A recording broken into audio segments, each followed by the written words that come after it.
to the Mercenary Miniature Painter YouTube channel. This is Scott speaking, and today I want to introduce our latest campaign, which we will have upcoming on the channel.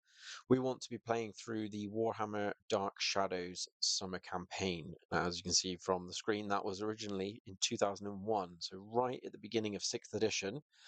The original booklet, which I've got a PDF of here, came with White Dwarf. It was free. It was just a few page booklet.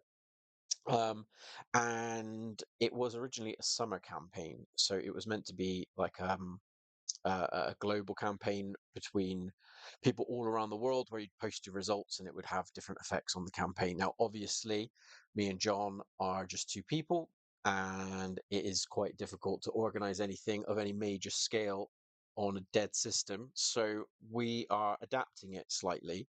So I've written up a pack. So I'll go through the initial book of what the sort of background of the campaign was and how we will be playing it, and then I'll go into more details about the changes I've made to make it a bit more two-player friendly and to keep it interesting for the channel going forward. So it will be a fairly short campaign. It's only 6 missions versus, I think we had 25 in our map campaign. So we don't want something as meaty. I want something a bit tighter and more narrative focused this time to sort of keep the story going. So yeah, I'll talk you through it now. So as we can see, we've got the lovely cover art here, and essentially I won't read everything word for word because you either have the campaign or you can look up the PDF yourself. But the original Albion campaign, the backstory to it is the island of Albion sort of sits off slightly to the west of the old world, um, and it's been shrouded in mist for thousands of years. So basically, nobody's been there for a really long time. Sort of mysterious, magical energy turns away anyone who tries to go there. Seems to be some connection to the ancient race of the Old Ones before the fall of the Elven Empire and chaos and all that came into the world. This is a very, very ancient place indeed.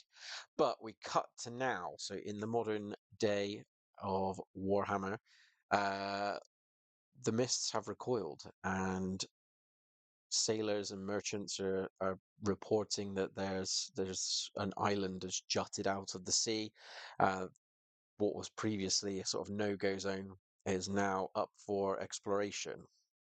And to make things more interesting, there are a couple of different factions who have sent forward their own emissaries to try and recruit people to their cause. So there's two main forces. There are the dark and shadowy dark emissaries who they've set forth into the old world to try and recruit forces to serve their dark master. They're offering all kinds of riches and rewards um, in return for service, and countering them are the sort of druid-like truthsayers who are the natives of the island. They've been there for millennia, protecting it as the old ones laid down that they do so.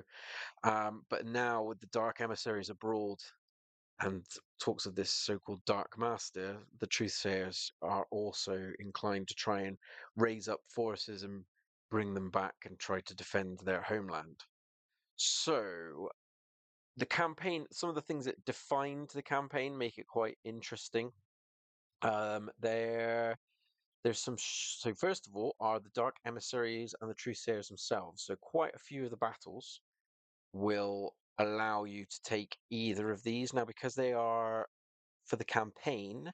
Um, in all the battles, they either have to be neither of us have an additional emissary or we both have one, which means that um, they're essentially free. So they're additionals. They don't take up any character slots. They don't cost any points.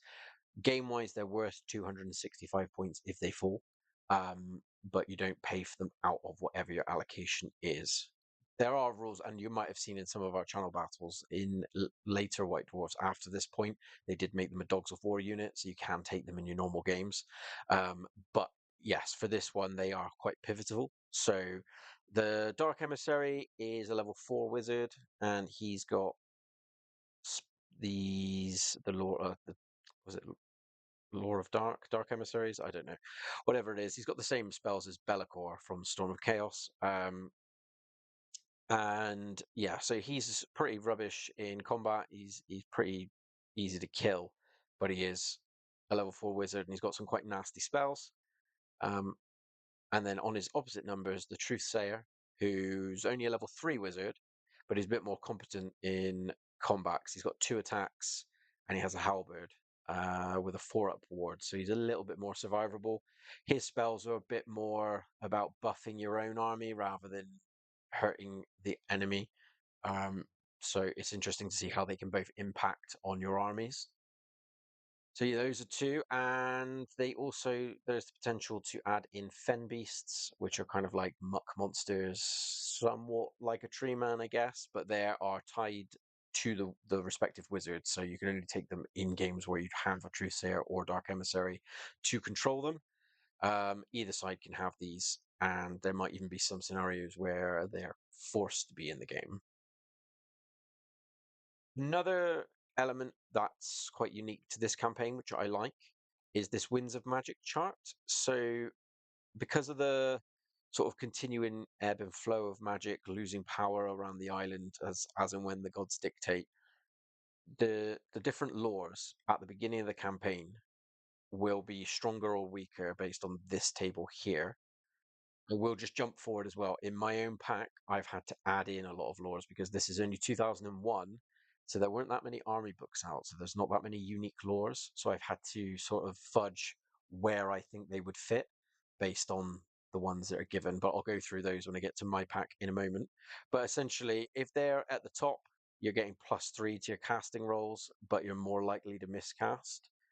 Whereas if you're at the bottom, you're going to be -3, but you cannot ever miscast because the magic is so weak. And then if you're in the middle, if you're 5 to 7 is you're just using the normal rules, and then they get slowly better or slowly worse depending on where you are in the chart. Now, what affects this is every game that you fight in, depending on whether or not you win or lose, the the player whose lore, if you well, you count up any lores that you had in a game when you win, and those each move up 1 slot. And then your opponent, if they lost, moves theirs down 1 slot. So that does mean sometimes lores will move multiple times within a turn. And it means that as time goes on, certain lores may get better or worse depending on how other factions have been doing. The only exception to this is orcs and goblins, who, because their magic isn't tied to uh, the magic of the winds, it's basically like generated from their own mad beliefs. So theirs is just based on whether or not orcs have won more or less games. So this one probably won't come into much of an effect with our campaign because, as I said, we are only playing uh, with 2 players. So there's most of the lores are not going to move a huge amount, but it might make a little bit of an effect. And the thing I like about it is it does put some of the more rubbish, like light and beasts, start off as the best, and they're normally some of the most lackluster. Whereas you've got heavens right down near the bottom, so it does make players think a little bit more about what lores to take in various games. And also, the other thing that's very unique about Albion, being a sort of tongue-in-cheek poke at England over here, um, the weather is terrible. So we have a weather table, and before each game, the weather may get better or worse, depending on what you roll. So the basic one is a light drizzle, which is no effect on the game, but it can get down to thunderstorms where you can potentially have units being hit by lightning. The ground movement becomes worse, and black powder weapons become almost useless. So again, picking the forces that you bring to Albion is quite crucial because some of the things that might normally be great can find themselves in a bit of bother if the weather turns against you. And then there's the unique scenarios. So there's 6 scenarios in the original pack, which we can see here, and I will detail before every time we play, just to let you know where it's going. Um, so it's essentially taking control of different parts of the island until we sort of get to a final showdown, which is the Battle 6. Now, the only thing that we will be doing differently in our campaign in regards to the scenarios, I quite like these scenarios. I want to play them through as they should be. But the first scenario, the Mist Recoil, requires a bunch of boats pulling up through the sea onto a beach. It's a great scenario. It's fun. It's maybe not super balanced the way it's written. I think it does favor the attacker slightly because it doesn't seem to have an end point other than the defenders getting wiped out. So I'm not really sure how the defender is meant to win. We could have remedied that, but to be honest, we don't have a seaside board and I don't have any boats. And I have played this before on a rather nice table, but if you don't have the right terrain, I think the cinematic sort of spectacle is lost. And I'm not spending 60 odd pounds and building a whole ton of extra terrain just for the sake of playing this scenario, which is quite a short scenario as well. So we're subbing this one out. If you've ever been on the Facebook group for the 6th edition, there's the Resurrection tournament pack has a scenario called Provisions, where two forces are trying to gather provisions. So the way we're playing it is basically two armies uh, have both washed up ashore, shipwrecked, with no provisions at all. They're all scattered all over the place, and both armies have to fight over them. So that way, it's a more conventional 2,000 point battle between two forces, and it's easier for us to pick. So that will be scenario one. And then the other difference, which I will detail more as I slide into my pack in a moment, but I don't want it just to be a case of we just play through each scenario and none of our choices in the campaign have any effect, because then essentially we're just playing 6 linked battles as opposed to a more interesting campaign. So what my idea was is that we have everyone will start off on scenario 1. Actually, well, no, I should jump back. So both of us are going to pick 6 different factions. So we've already rolled between us. John won the roll off and decided he wanted to support the Dark Emissaries. I will be supporting the Truthsayers, um, which means that we each got to pick 6 armies, and I will cut across just a moment. So this is my addition to the campaign pack. So I've written this out so that you guys at home, if you will request it, I can send out the PDF for other people to use. So yeah, it's written as if it's explaining everything really, really basic. So again, I'm not going to read all of it because a lot of it just explains how it links to that original campaign pack.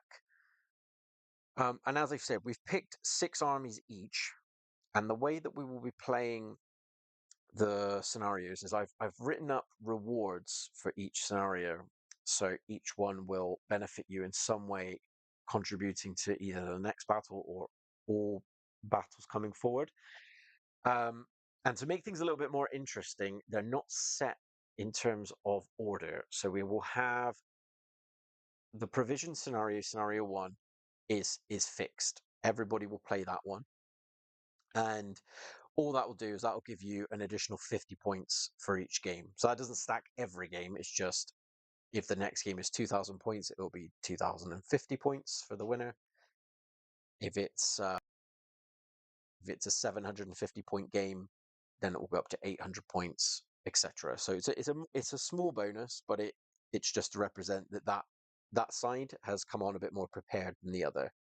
None of the bonuses, I don't want them to be game breaking, so that if a player loses too many in a row, they cannot win. They're just supposed to be fun, flavorful, additional rules. But what makes it interesting, in my opinion, is I've made it so that other than the final scenario, all of the other scenarios can be played in any order. So what we're doing, we have our 6 armies, and we're secretly writing down in advance every single army will be assigned to a scenario. So we know our own ones. We have no idea what our opponent is planning. And then we will only unveil each army alongside each scenario on the day that we play, which means you can't really prepare for what the opponent has, although we do know our overall roster of armies, so we'll have a general idea, and I'll go into that in a moment. Um, and basically, the player that wins any given scenario will be the player that can choose the next scenario, and they can also choose whether to be the attacker and defender. The reason I've done this is because if you look through the original Dark Shadows pack, a lot of the scenarios have sort of asymmetrical armies. Like one of them has an army of monsters fighting a regular army. And I, rather than debate who's going to be who and which side to play it, I thought the easiest way is we just assume that the winner of the previous battle has the initiative. So they get to decide whether or not that, you know, they want one of the quirkier army rules, or if they want to have like the more overwhelming force. It's up to them. So winner of scenario gets a prize. They also get to decide what the next scenario is going to be. So, you know, if there's a particular bonus that they think will really benefit them, then they can make sure that one comes up sooner rather than later. Or similarly, if maybe the lore of magic for their favorite army is kind of down in the dumps, they can wait until maybe it jumps up a few and select that army for a later battle. If any games are a draw, then obviously you won't. Neither side will get a prize. However, we'll just do a roll off for who gets to pick the next scenario. Because I think that's the easiest way to do it, to stop it from getting bogged down. So I'll just run through as well the various prizes that you get. So again, as I said, it's 50 points extra for the first scenario.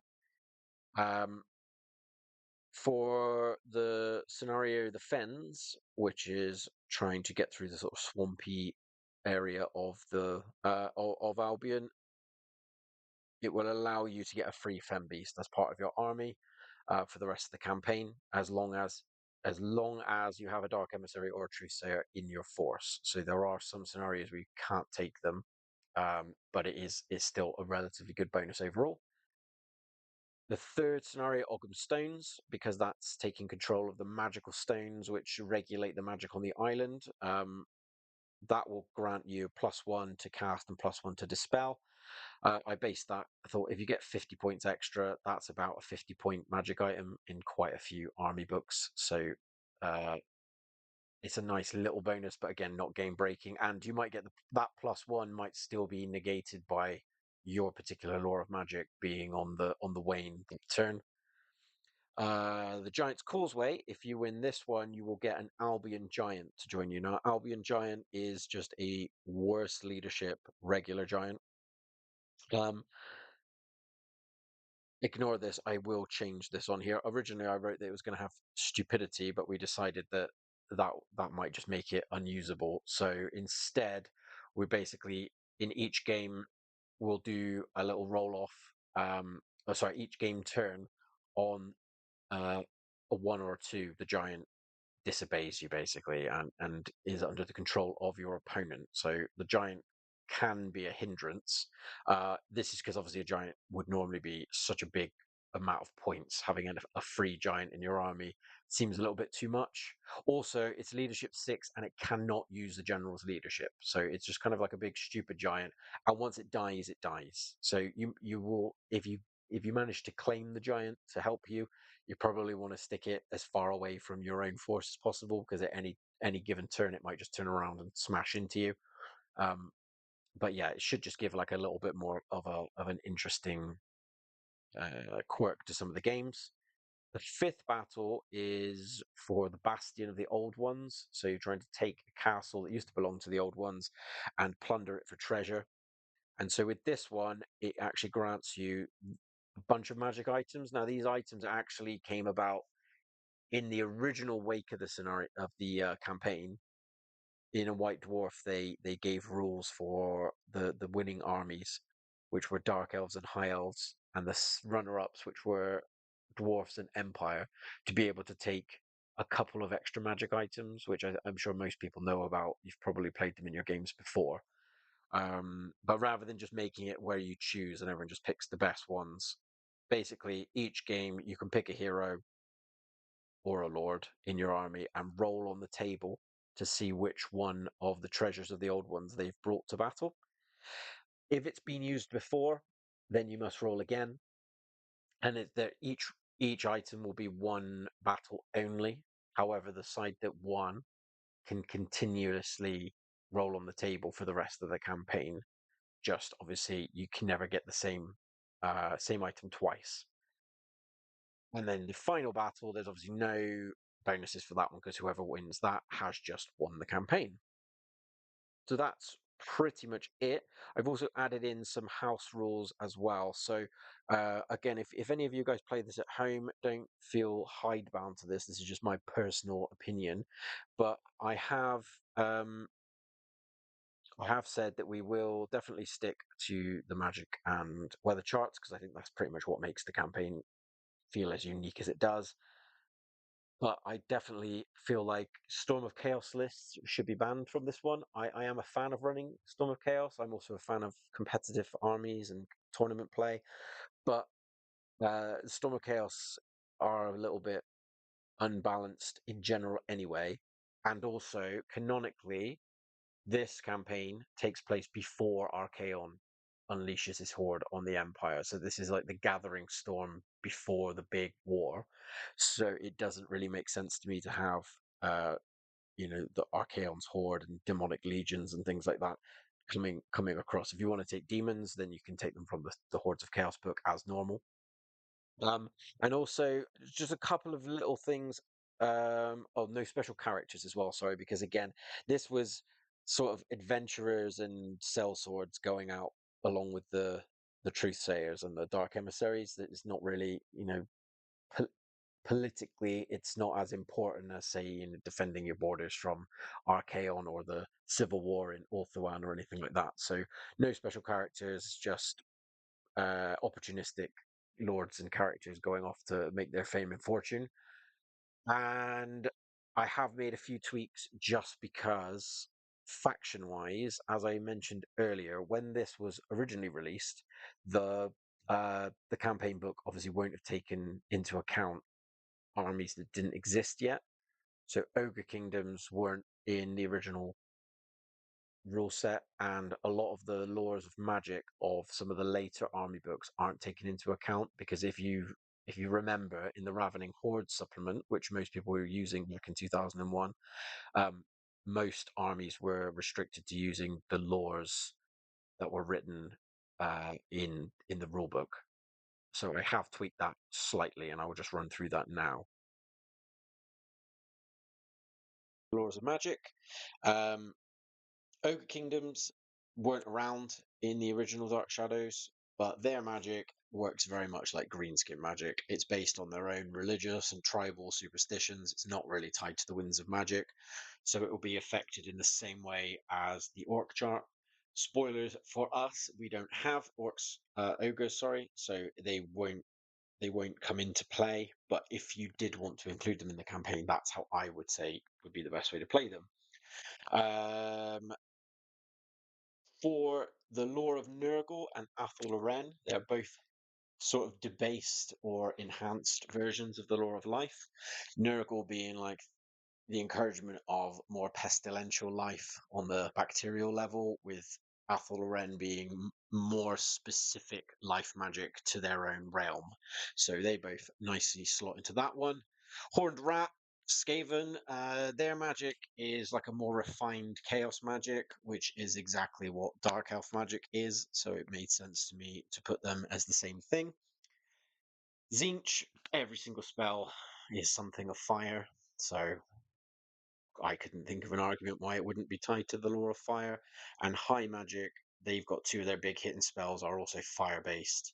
Um, Generally, I think they could probably fit into a couple of different places. They could fit into light, but to be honest, I know I'm bringing them in this campaign, so I didn't want to stick them on light, which is one of the most benefited uh, lores at the beginning. Fire is right down the bottom. So fire it is. If you had a different opinion, then of course put them where you think. And Slanesh, Slanesh is all about misdirection and confusing your opponent, just like Shadow. So it made sense to me to go on Shadow. So that's where the lores sit, and that's how I've arranged those. As I said earlier, we've done our roll off and decided you could decide either whoever agrees, we decided to roll off because we have a kind of equal amount of good or evil armies. John's taken the Dark Emissary, which leaves me supporting the cause of the Truthsayers. So the army is in no particular order because I will not be revealing the order until we play the games. Are Bretonia, Orcs and Goblins, Dwarves, High Elves, Wood Elves, and Lizard Men. So Orcs and Goblins might be a slightly controversial choice. I don't have access to either Ogres or Dogs of War. Unfortunately, I don't have either of those armies. I do have an Empire army who I could have pulled from the neutral crowd, but I'm not the biggest fan of Empire. My Empire army, as it stands at the moment, doesn't have anywhere enough combat stuff to be really particularly effective on Albion, because most of the gunpowder weapons are a bit risky because you're not taking into account the weather. Um, so I've decided instead my Truthsayer has riled up some angry greenskins and he's going to unleash them on the armies of evil instead. And opposing me is going to be John, who's of course got the Dark Elves. He's also roped in Orcs and Goblins, so that should be interesting to see how they affect the outcome on either side. Skaven, Tomb Kings, Beastmen, and lastly, John's bringing out Empire, which I think actually thinking about it is very fitting because in our previous campaign, his general Johann Selby was sort of renowned for being a bit sort of cornate in his actions, a bit sort of crazy at times. So we often joke that he was a little bit on the dark side. It makes sense that he would be off easily swayed by any excuse to go off to war and kill people. So uh, an interesting matchup on between us, I think. And yeah, we don't know who's going to be bringing which army to which scenario until the day we play each game. So do tune in for those. That should be interesting. As I said, if you want to play it yourselves, you don't have to stick religiously to the way that I have decided to write it here. Um, I do think that like it would benefit people to be able to mix in any number of armies. I appreciate most people aren't going to have access to sort of 10 plus armies at any given time. So it works just as well if you just have one army and you want to just assign them different battles, or if you want to have two or three armies per side and then just decide how many scenarios they're each allowed to participate in. I think that does mean you can still have an interesting. You could also do this with multiple players, especially would be quite nice over the course of, say, a weekend. If you had maybe six of you, each with your own army, and then you just divide up who's going to which battlefield, and then decide how the different scenarios affect one another. I'm sure there are ways to work it out. I will leave it to you. If you want to use my pack, as I said, it will be. I will. I'm not sure if I can put it on YouTube because YouTube is funny about links. But if anyone wants it, just message me and I can fire it over to you. Feel free to play it however you wish. Or, of course, there's nothing stopping you from just playing Dark Shadows as it was originally intended. I do think it's a little bit dated. There are a lot of things that don't quite work with the sort of final sixth edition, but I'm sure that there's creative types out there that could do just as many house rules as I've done here, if not something different. But I did think it'd be nice just to be transparent and show you guys exactly what rules we're using to play. So yeah, it should be a fun one. As I said, the first battle will go up next week, and we'll be playing provisions as both our forces try to scramble and get supplies on the beaches. Who knows which one of our forces will wash up first? We will show you next time. And then yeah, it'll be six battles over the course of the next couple of months. So I hope you guys tune into all of those. Please do like and subscribe to the Mercenary Miniature Painter YouTube channel. If you click the bell, you will get the updates when we post videos. So because I notice a lot of people are subscribed, but not many people often click the link right away. I don't know if it's just because YouTube buries us being a small channel, but that might just be sour grapes on my part. If you're enjoying the content, I'm just happy you're watching. So thank you once again. I've been Scott, and I will see you next time.